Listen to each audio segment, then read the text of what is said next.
Yasin Tonge ni mwenyekiti wa soko hili la Mawenzi. Kwanza kabisa napenda kutoa shukrani zangu za dhati kabisa kwa ujio wenu katika soko langu ambalo lipo chini yangu. Hivyo basi, na washauri wafanya biashara na wananchi kwa jumla kwamba tuzingatie sana matumizi sahihi ya dawa.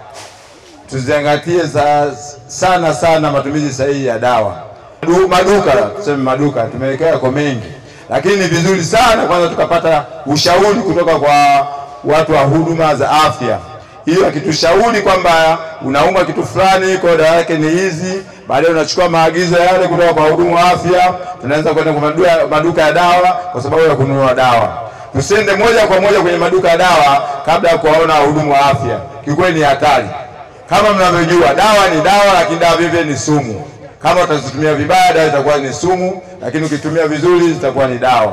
Kwa hivyo basi, kama mwenyekiti wa soko la Mawenzi, naomba sana tufuate ushauri wa wahudumu wa afya, hususani hawa ndugu zetu ambao wametutembelea kwenye soko letu.